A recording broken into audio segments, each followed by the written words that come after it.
All right, thanks a lot for coming. Appreciate you following BGSU football.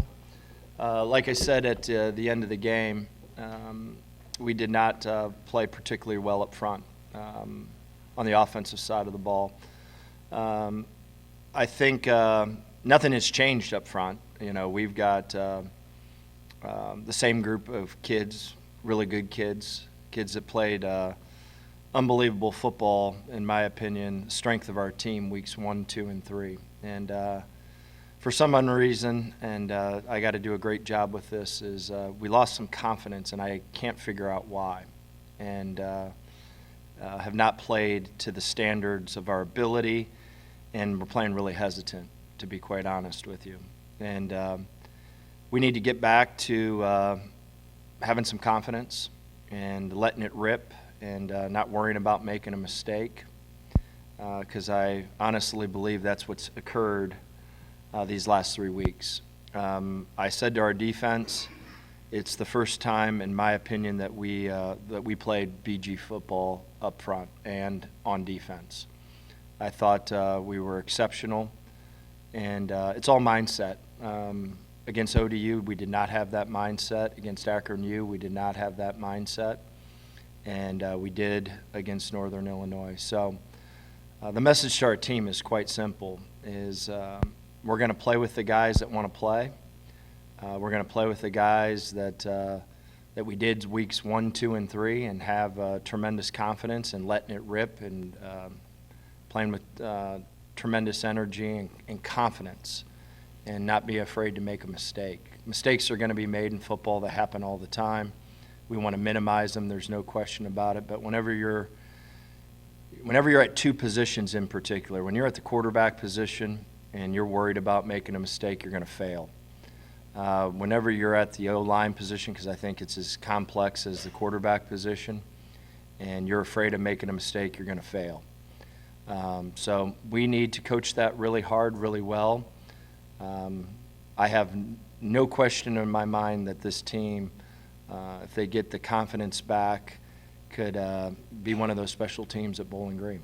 And right now, you know, of course, it's doom and gloom, 2-4, all the world's falling apart. That's not true. We played some really good football teams. We've lost our confidence a little bit. We'll get it back, and we're going to let it rip. And we're good enough. We're as talented as it is in this conference. We play with great confidence and do the things we're supposed to do. We beat in Northern Illinois, but we just didn't, and that's my responsibility. I'm going to coach it really hard. Our coaches are going to coach it really hard, but it's evident on tape. And as we all know, this great game that we coach and play, the tape doesn't lie.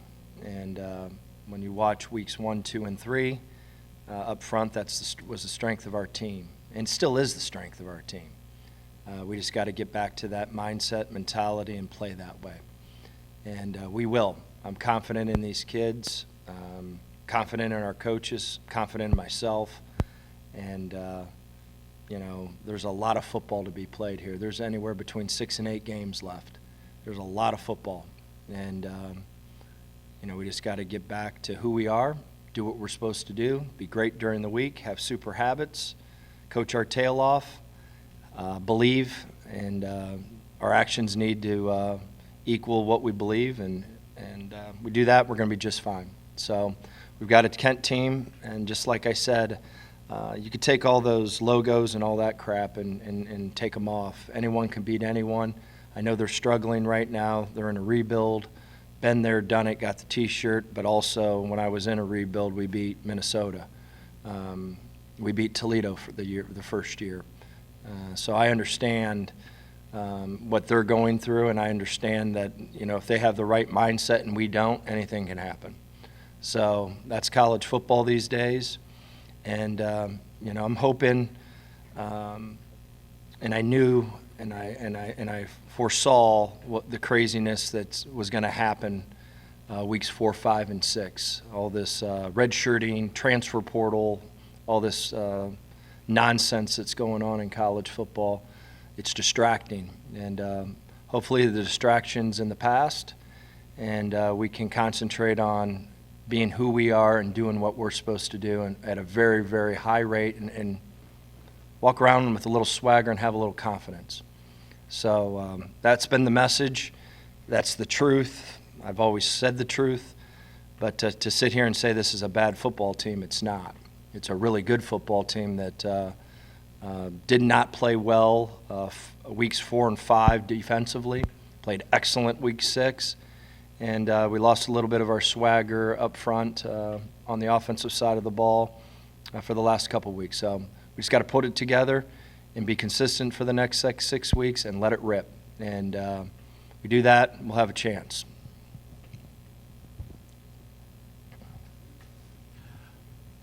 Coach, obviously entering the second half of the year, last year, really strong finish those last 6 games, the year before as well. Despite obviously the 2-4 record, is there positivity knowing you guys have been able to finish season strong these last couple years? Yeah, we've typically have gotten better over the season, and this was a little bit of backwards. Weeks 1, 2, and 3, we were playing as good a football as anyone in the country. And that was in all 3 phases. And then, just like I said, the distractions that is occurring in college football because of how many games you can play in, all this redshirting, getting ready for next year when you should be concentrating on this year, is preposterous. And it's a distraction, and we have no one else to blame but ourselves. We've created this mess, and we've got to deal with it. Everyone in the country's dealing with it, and hopefully it's over. And I'm not saying that that's our team's problem, but there's a lot of chatter and there's a lot of noise going on. And when you have a team that was playing at such a high level, there's distraction somewhere. And the mind is a powerful thing. We're a really talented football team and a good football team. We haven't played offensively up front the way that we were capable these last couple weeks, but these kids will get it together. I'm very confident in them. They played a lot of football, and I think they're intelligent enough to understand that being hesitant and being not confident doesn't work. And at the end of the day, mistakes are going to be made. There is no pressure. Just go do what you're supposed to do and have some fun doing it. And we have not done that these last couple of weeks. So, like I said, I'm happy with what we did on Saturday defensively. I think that is really our complete game defensively over the whole year. That's the way that we need to play defense. And we did not do that against ODU. We did not do that against Akron U.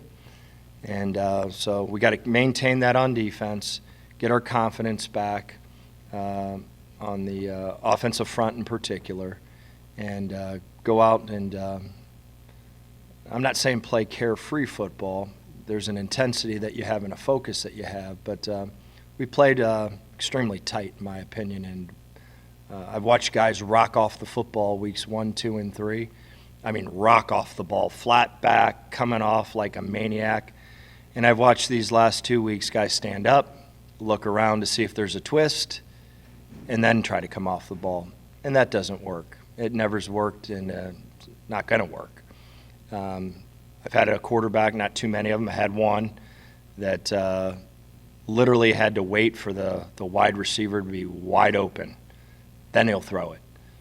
That doesn't work. You got to trust your eyes. You got to throw to spots. You got to have extreme confidence. And so it's our job as coaches to bring that back. It's my job, and we get that piece handled. We'll do really well these next 6 weeks. But let's obviously worry about this week. Any update on Connor as far as injury and kind of He'll be status? day-to-day. He'll be day-to-day. It's better than anticipated, but I don't know where he's at right now. We'll know more towards the end of the week, his availability. It's unfortunate with the Cam situation. You walked in with 2 veteran quarterbacks, and now you're walking in with a veteran quarterback and one that's learning right now. And just like I said, it was not pretty with Lucian. He did not play particularly well in a very tough situation. And I think that might have been one of his best learning situations that you could possibly ever get. I think he got a good taste of if you're not doing it day in and day out and day in and day out and practice consistently, it's really, really hard, particularly whenever you're playing against a exceptional defense. Last year, you guys led the nation in turnovers. This year, only 2 through 6 games. Yeah. I mean, how critical is that? Not being able to get a game-changing turnover that Yeah. can change the time. It has been different, but the fact of the matter, besides the strip interception or whatever you call that occurred over here, we've been taking care of the ball really well. So it's a team game. Last year at the beginning of the season, offensively, we took care of the ball terribly, and our defense made up for it. Right now, our defense is not struggling, but we just haven't got the ball. We've had the opportunities to get the ball back that we had last year. And, football's crazy. The last half of last year, we protected the ball like a savage, and we continue to get the turnovers. Now, hopefully, it's a role reversal. The offense continues to do a great job of protecting the ball this last half of the season, and then we start creating some turnovers. So it's a team game, but we would like to continue to get to do a great job protecting the ball, and we'd like to continue to get back on that track of getting the ball back. John Henderson pulled off another fake punt, nice run up the middle. He's obviously been punting well this year. How valuable has he been transferring into the program? Yeah, I think he's one of the best punters in this league. I think he's great. We got absolutely the perfect look. We were going to do it the first punt, but we waited and to make sure that we were getting what we wanted, and we got it. And we needed some momentum at that time. And unfortunately, you fake the punt, you get down to the 2, you can't run it in. We try a spider pass, which should be the most protected pass in the history of football, and we take a sack, which should never happen it's like one of those things that it's an absolute no-no in football. And I think we made the field goal. No, I believe that's the one where we missed it first. And that was it was either we missed it or we made the field goal, had the penalty, too many guys in the backfield, and then missed it. So that was, when you have a game-changing play like that, you got to be able to get points.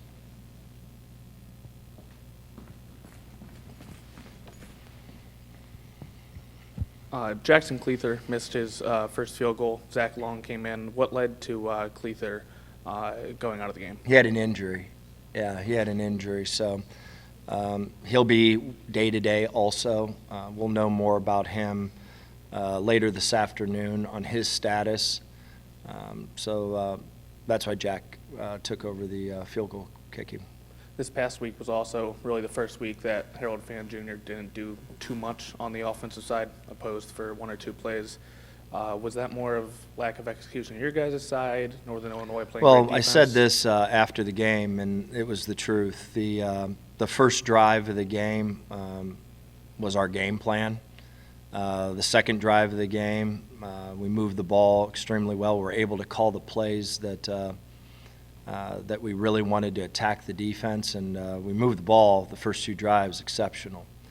And then, what really hit us was the lack of ability to stay on schedule and even to get into your game plan. I'm looking at my call sheet, and if we ever get the other opportunity to play them again, there's a lot on that call sheet that never even got remotely even touched that attacks what they do. And we couldn't get into it just because we were behind schedule. We'd run an inside zone play and be backed up. We throw a ball on the strip sack that should have been a plus 25. Harold Fannin is screaming down the field, wide open, and we can't get the ball to him because of getting hit in the back by a defender. So we never even got into even scratching the surface of being able to attack them because of lack of protection problems and not staying on schedule in the run game. And the game is crazy. Yeah, we had a play right down there on the 25-yard line going in. The one or two times that we actually blocked the play as well as you can block, it's a walk-in touchdown, and unfortunately the back went the wrong way. So winning and losing is a fine line. We're in a dogfight. You score another touchdown there, who knows? So winning is a fine line, and you got to do what you're supposed to do on a consistent basis. But to answer your question, we had a really good game plan for Harold, maybe one of our better, to get him the football, and we just really never could touch it, never could get into it. And then whenever Lucian had to go into the ball game, we had to really change what our thoughts were, just because Lucian is different than Connor. And that's nothing to do. I think Lucian's going to be a great player. I'm not down on Lucian one bit. He's a young football player that is still learning and still developing. And his football is coming soon. But he got thrown into the fire in a very tough situation. His preparation in practice is still at a sophomore level. And it showed, and he's going to be a really good player. I've got a ton of confidence in him. I like him, but I also know that playing quarterback, the majority of those quarterbacks out there, it takes time to develop into what you want to be. Then R.J. Garcia, I believe this past week was the first time he was active. Is a full workload for him next week? Oh, we're hoping so. He's been cleared, and he's been cleared to play, so we'll see if he can play on that injury. We'll see. And we got a couple other guys that have been cleared that we hope that are able to come back and help our football team. But at the end of the day, we're going to play the guys that want to play and that are all locked in and having confidence doing what they're supposed to do. Coach, if confidence is kind of the watchword, it sounds like today. How do you coach confidence, and where do you think your team lost that confidence? I don't know where that piece is mind-boggling to me, and I can't figure that out. Whenever you're playing, week one was week one. It is what it is. Week two and week three, when your offensive line's playing that way against that type of competition, you're jumping up and down. Like, I literally, after the Texas A&M game, we're going to have a great football team because our offensive line is coming off the ball with a flat back and playing like savages. And then I don't know what happened. I don't know where that. I don't know if it was lack of focus. I don't know where it went. And how we coach it, how we bring it back is showing. Come on now. Look at what you just did against number 11 at Penn State. We don't have I think this is a great conference.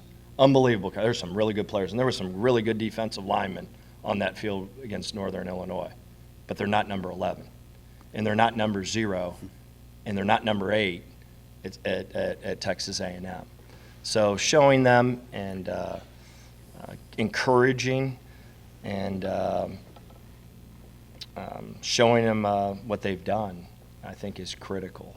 And hopefully we can get back into that. And also how you practice. If confidence is that important, and if for some reason Connor's not able to go, is Lucian going to be able to play with confidence? He obviously absolutely. struggles. We'll put him in a position to have success. He walked into a juggernaut. He walked into a championship type of game against championship type of defense. He walked in with a handful of things that he could do. He was limited, and he got put in a situation where we had to do some things that he's not necessarily ready for.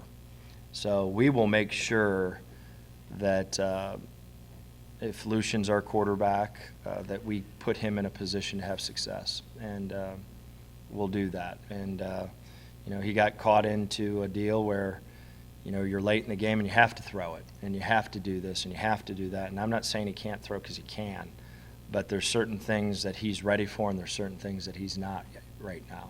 So we will put him in the best position in our team, in the best position to give ourselves a chance to win, yes. Usually ask you about a message to the community. What do you say to them after some disappointing performances, I guess? Old Dominion and NIU obviously didn't go your way, but family weekend this weekend. Yeah, nothing has changed besides we had a little adversity. We got caught in it these last couple weeks, and you know, adversity doesn't last forever. You got to fight through it, and you know, this is going to be a exciting half of the year if we play with confidence, do what we're supposed to do, not get caught up in the craziness that's going on right now. Lock into you're playing here. You're not worried about next school or next opportunity, and not worried about the NFL. Let's worry about Bowling Green. Let's worry about get back to who we are. Let's have some confidence. We're a good team. We've shown it, and let's just get the ball rolling. And we will get it rolling. There's no doubt. We got good kids and great character kids, and I'm happy that the defense was able to crawl out of it. And I think they played really, really well. And I did not think they played really well against Akron, and I know they didn't play well versus ODU. And offensively, we were hesitant slightly in the ODU game, completely hesitant in the Akron game, and completely hesitant out here up front. And we need to get back to who we are, have some confidence, coach confidence, and fear of failure is an unbelievable thing. And if you don't control it the right way, it'll bite you. And so no fear. Prep all week, line up, let it rip. And we just haven't done that these last couple of weeks. And it's evident. I mean, you watch the tape, you see guys with flat backs rocking off the ball. And the guys haven't changed. It's the fear of making a mistake, I think, a little bit. So we just need to come off the ball and do what we do and have great prep. And you're going to make a few mistakes, and it is what it is. But being hesitant doesn't work. With Connor obviously being a little banged up now, do you have a timeline on when Camden North could be available if you guys needed to go to another option at quarterback? You know what? The Camden Orth thing is I've been through that surgery. And I've had 5 guys that's been through that surgery. And I've been through 2 of them, actually. And they're different with everyone. I've watched a guy come back in 6 months and be completely healthy. You'd have never thought that he ever had one. I never came back from it whatsoever. The first one, definitely didn't the second one. And I've watched a couple other guys that it take a whole year. I've watched the guys take 18 months. I watched another guy that never came back, just similar to me. So that's a touchy one. When you start having those type of surgeries on your shoulder, the skill guys, the linemen in particular, it's pretty simple. But there's something with that surgery with a thrower that is, I think, hit or miss a little bit. And I'm praying and I'm hoping that it comes back for Cam, because Cam is a great kid.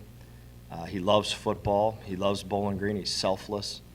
And hopefully, for his future, this thing gets back to where it was at before he got hurt. So there is no time frame, and I think that's a time frame that we might see him at the last half of the year. There's a chance that you're not going to see him. So it's one of those ones that the doctor says, hey, yeah, you'll be back in 7 months. You'll be great. And there hasn't been one time that I've seen in the 5 times and 2 times me doing it that's ever been the case. Never.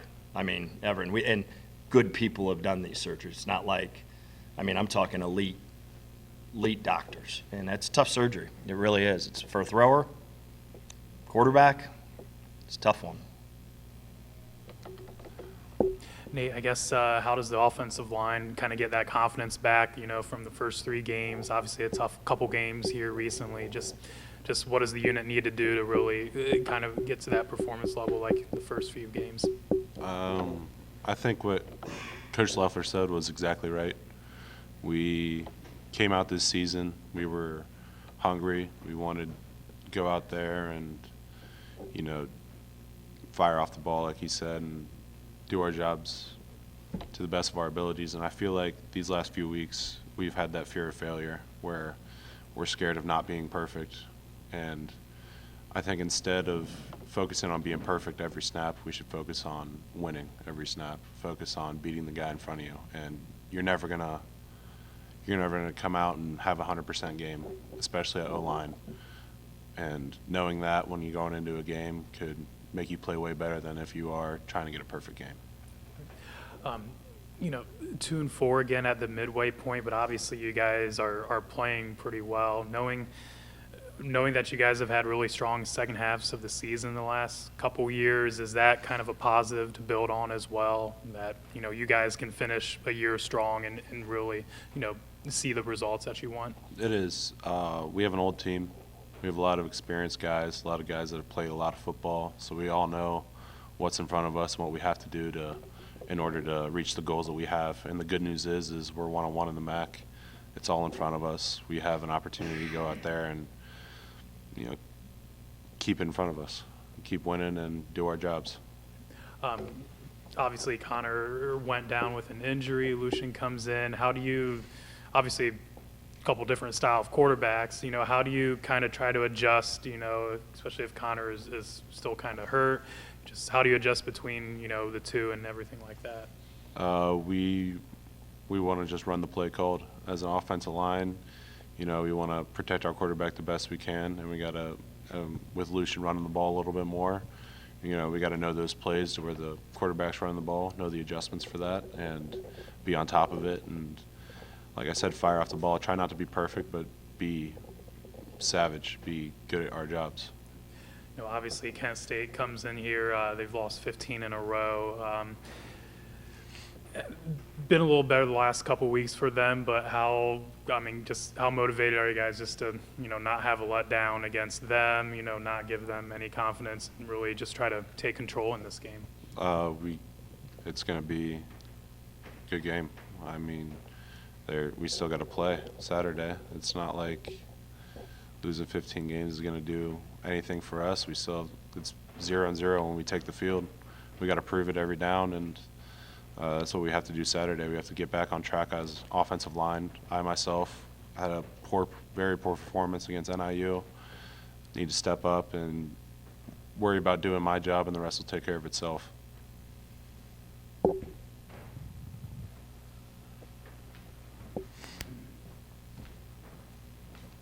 And just as a heads up, it's coming out right now. The Toledo kick will be a 3:30 kick on ESPN+. I've got to ask you, Nate. Obviously, you guys played in some really big games this year. I don't want you to disparage what you're playing right now at the MAC compared to what you played at the Big Ten or at the SEC or anything like that, but talk about the level of competition between what you had. You guys performed so well against top 10 programs in the country and have struggled a little bit since that time. The difference in competition. I would say the difference in competition really is about how much you focus and prepare during the week. If we look at the film and you see the stuff that Penn State does to other teams and you watch that, you're going to get fired up to play Penn State. You're going to come to practice locked in and ready to go. And I feel like that's the trap we've fallen into is, we wanted to come off the ball, rock against the ball because we know what they're capable of. And these last few weeks, we got lulled to sleep because they're not Penn State, but they're good players. ODU, good players. Akron had some good players. NIU, really good players. And I feel like we didn't attack it as well as we did Texas A&M and Penn State. And I feel like that's something that I need to be better at personally, and something that needs to be an emphasis of our offensive line is no matter who we play, we have to come out here, prepare as well as we can, and not worry about being perfect again, not having a fear of failure, and come out there and hit somebody. Based along that thought process, then you've seen the film of Kent State. We know how much they've struggled this year and last year as well. any thought process amongst your guys in the trenches there to be a letdown and you won't perform at a high level against Kent State? No, we're fired up. We're ready to go. NIU's a wake-up call for all of us. We didn't play too well against Akron, still won the game. Came in against NIU, thought we had a good game plan, but like Coach Leffler said, we couldn't touch it because of what we were doing up front. And I feel like after watching that game, there's a big wake-up call up front for us to do our jobs to the best of our abilities, be physical, and be what we were at the start of the season, and we'll be fine. You talked about the NIU game being a wake-up. How much of an eye-opener was that for you guys, being a MAC loss, and for you guys if you want to achieve your goal, that being an eye-opener for you? Personally, it was a huge eye-opener for me. I know I'm more used to playing left guard. I played left guard all spring and all the start of the season. The NIU game, I switched over, played some left tackle because we had some depth issues, and I didn't perform to the standard that I set for myself. I didn't perform to the standard that I set for this team, and that has to change. And this week, I have to be focused, be locked in more than ever, and prove to myself, prove to my teammates that I can go out there and do it. And everyone else is keeping that same mentality because we don't have time to mess around and be slow and mess up like we did the last 2 weeks. Anthony, Scott has mentioned, the defensive performance against NIU was probably the best of the year. How did you kind of feel? Obviously, it was a tough loss, but how did you kind of feel the defensive unit played against NIU? I feel like we played pretty well. Not good enough because we still lost, but it's definitely a step in the right direction compared to the last couple of weeks. So something to build off of, just stay consistent. I guess what's to be 2-4 again, obviously tough with a very experienced team, but how are you guys kind of approaching the second half of the year, knowing that you guys have finished the last couple years strong in the second half? You guys have gotten the results that you wanted. Is that kind of like the mentality going forward? Is we know we can finish the year strong? Absolutely. Like you said, we've been here before, so just continue to take it day by day, week by week, and control what we can control, and I feel like we'll end up in a good spot. Defensively, obviously, last year you guys forced a ton of turnovers. This year it's been a little bit tougher in that regard. I guess is there anything that needs to change or anything you need to do to try to get that game-changing turnover or just really try to, force some of those?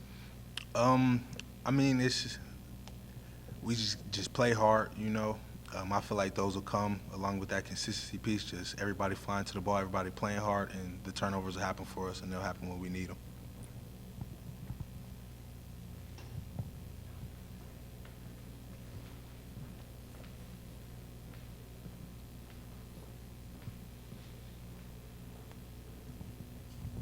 Anthony, I got to tell you, we loved watching you guys slug it out against Northern Illinois this past week and keep the team close. Just really enjoyed watching the defense play. As a senior leader on the defensive team, and we hear, 32 seniors, whatever is on the roster, some of the fans are saying confidence right now. Why does this team have a lack of confidence, you think, if it's such a senior-laden team? I just feel like it's the mental aspect for us, like Nate mentioned earlier, we played well against Penn State and Texas A&M, and we just kind of rolled the ball out there and thought we just could come out and win. But just taking it day by day, just making sure we do all the right things on and off the field, handle all the details. And I feel like with that there will come the confidence to handle the games on the field. Talk all the time about complementary football, defense, offense, special teams all coming together in order to get to the promised land here. Do you guys have any communication during the game? I'm sure you're pretty much locked in on what you're trying to do and do your job, but when you see the offense is struggling like they did this past week, you guys, is there any communication between you guys and the offense to try and get them to take their game to the next level and play with more confidence? Just want to keep them encouraged, just let them know we got their backs. Just keep going out there trying to make plays, and we'll handle our end on the defense. So just keep doing what you're doing, and we got you. You guys only allowed 3.3 yards per rush last week against NIU. How do you guys feel about your rush defense and the progression of that throughout this year? Early on, we gave up a lot, but one of the main focuses against NIU, they want to run the ball. We know they want to run the ball. Everybody knows they want to run the ball. So just up front, we have to be stout and stop them as much as we can. Last Saturday home game at Doig Perry Stadium, what's it like, Saturdays at the Doig, just your thoughts going into this game on Saturday from a personal level? For me, it came kind of fast. I actually didn't realize it was the last Saturday game in the Doig, but it's an amazing place, a beautiful place. I'm gonna miss it. Saturdays were amazing, so just one last one. Let's go out with a bang.